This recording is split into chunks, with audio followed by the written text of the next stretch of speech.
Hello guys, good evening everyone. It's me again, Ate Gina's Vlog, Meat Shop, plus Sari-Sari Store in one. At ako guys ay nandito sa bahay namin whole day. Si Mr. lang ang nandoon sa Meat Shop at dito nakapag-arrange tayo. Ito guys, ang ating malaking chiller. Ito yung palamig natin. Alam nyo guys, ang ganda ng kuha ng video ko pag sa gabi ako vlog. Kasi pag sa araw ay against the light tayo at ako ay makukuha dito. So, dito guys, i-open natin ito. So, ito yung ating ngayon ko lang ito ina-arrange kasi marami na ang kulang-kulang na palamig. So, yan guys, ang aking pineapple juice ay dalawa na lang dahil iniinom namin. And then, meron tayong kakao. Dalawang pack. Kakao and mga buttercup dito and Coke mismo and swak 2. 15 pesos ito guys. Itong swak 2 and 20 pesos ang benta ko sa Coke mismo. And then kanina ang daming naghanap sa akin ng Sprite. Tapos wala na akong Sprite kasi Coke lahat ang kinuha ko last Monday. So bukas ay mamili tayo ng Sprite. Kasi guys, ang Sprite ay ginagamit din pag may magluluto ng mga ulam, mga menudo or calderita. Saman. Okay guys, let's continue kasi may bumili sa akin ang aking kapitbahay. So dito, ang Dutch meal ko ay 14 pesos ang maliit and 27 ang malaki. And then, 17 pesos ang aking Chucky. Medyo mahal ako dito guys kasi alam nyo naman walang ibang tindahan dito. So, lahat ng kapitbahay na pupunta dito ay no choice.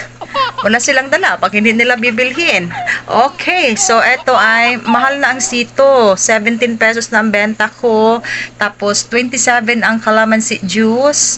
And 30 pesos ang 355 na sito. And 20 pesos itong astig na cobra yellow.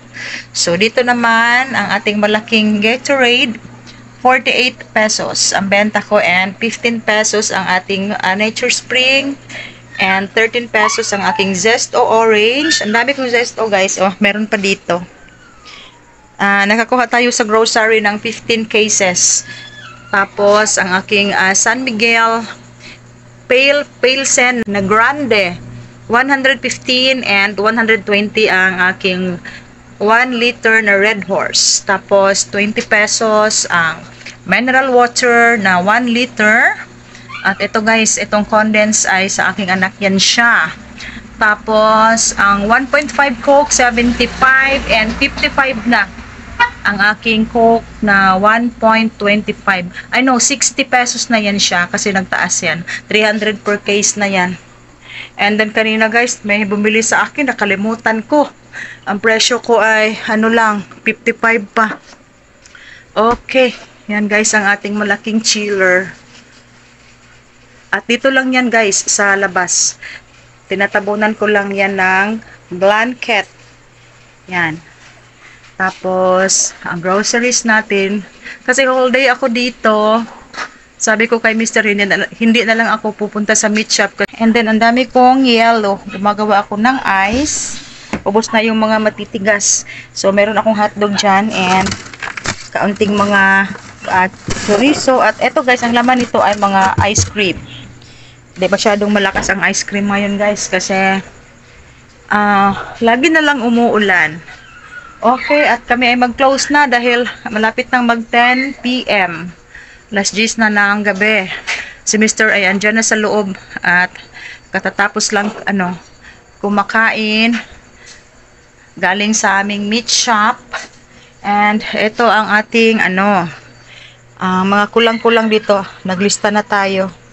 Ito guys, mga kulang. So, ang iba nito ay titingnan ko doon sa meat shop. Pag marami tayong stocks doon, magdala ako dito. Hindi mo na ako mamimili pero meron talagang stocks na wala na, kagaya ng Downy na blue at saka yung mga coffee natin na 3-in-1 and Sprite. Meron tayong lista dyan na Sprite at saka sa aking mga pansit canton na sweet and spicy, calamansi flavor and chili mansi. Kaunti na lang and Lucky Me noodles na chicken.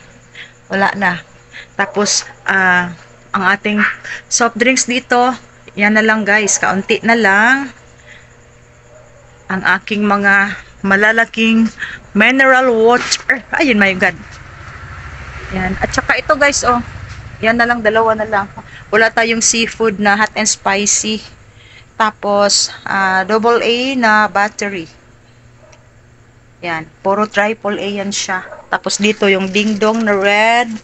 And Tanduay Select dito. Okay. At marami pa tayong chichirya. Pero nagkarambola na. Last week ay ina-arrange ko ito. Punong-puno. So, ito lang guys ang update ko sa aking sari-sari store dito sa aking bahay. At ito ay nasa loob ng aming subdivision. At yan guys ang ating mga kapitbahay. Yan guys. Nasa main road talaga kami at tahimik na tahimik na. Ganito kami dito guys. So, walang tindahan dyan sa baba. Walang tindahan dito. At doon sa itaas, walang tindahan. Ako lang ay may tindahan dito. Kaya nga, medyo makapagpresyo tayo sa ating mga paninda. Okay. Meron pa tayong overstock dito na mga Dutch mill. Ito ay galing pa sa grocery. At ako'y wala ng Bear Brand swak. So, meron na tayong lista at marami pa akong stocks doon sa meat shop ko. Okay, yun lang guys ang aking isi-share sa inyo sa aking sari-sari store dito sa bahay. At ako ay hindi na magpapakita sa inyo kasi hindi pa ako naliligo. OMG. Okay, thank you for watching and see you on my next vlog. Bye-bye. Okay guys, ito ay Saridun and Biogesic. Ito, baliktad. So, kasi kanina masakit ang ulo ko. Sabi ko kay Mr. magpabili ako sa kanya ng Saridun. Ito guys, ang iniinom ko pag masakit ang ulo ko. So, bumili siya ng 1, 2, 3, 4, 5 pad. Kasi nagbebenta din ako dito. Ang ating puhunan ay 5.90. So, ang benta ko ay 9 pesos kasi 6 pesos na yan siya. I-round off natin. And then, ang Biogesic ay 7 pesos. Ang puhunan ay 4.25. So, meron akong dalawang pad. 20 pieces yan. Okay. 10:20 na ng gabi. Meron pa akong customer. Overtime, good mo dong. Asa dyan? Sa baba dong? Okay guys, ito yung aking mga suki. And mamaya pa ako mag-close mga 11. 11 ng gabi, mag-close tayo. Kasi kondisyon tayo. Kasi hindi ako nakapagtinda sa meat shop. Dito lang ako sa bahay. Good evening everyone. Ako ay nandito sa labas ng aking sari-sari store dito sa aming bahay. At ito guys ang view papalabas ng aming subdivision. At ito ang harapan ng aking tindahan. Ito guys, naka-grills. And hindi namin tinanggal guys ang grills, no? Ito pa yung sa pader namin and grills nung hindi pa ako nagsari-sari store dito para safety ang aking tindahan, no? At pag kami ay nasa loob ng bahay, pwedeng iiwanan namin dito pag walang customer. So, dito makikita ka agad ang aking mga display. Paglapit mo dito, yan yung nasa harap talaga, yung ating mga wine, mga cookies, mga pancit canton, at dito na side naman yung aking palamig and mineral water, mga soft drinks. So, yan ang itsura guys ng aking sari-sari store pag ikaw ay nakatayo sa labas ng aking tindahan na naka-grills. Asa naman ka doon? Okay. So, hindi namin tinanggal guys para safe na safe tayo. At ito yung view at ito yung harap mismo ng aking sari-sari store, ang garage ng aming kapitbahay. At ito yung pababa. Ito guys, mas maganda ang capture ko sa gabi kasi walang against the light. So, yan yung exit pababa guys, no? Patungo sa meat shop din namin. Sa highway na pababa. Kasi elevated itong aming subdivision. At minsan nga ako'y naaawa sa aking mga customers kasi mahihirapan silang mag-park sa kanilang mga motor pag sila'y bumibili dito dahil elevated at hindi even yung aming floor dyan kasi kalsada na sa labas. So, yan ang bandang itaas. Ito guys, ang katabi kong bahay na boarding house, mga construction worker. Yun guys, ay customer ko yun siya. Galing sa katabi naming bahay. Nag-washing daw siya sa kanyang mga damit. And ito yung katabi ko sa isang side. And then, dito ang aming gate. At yan yung aking munting sari-sari store.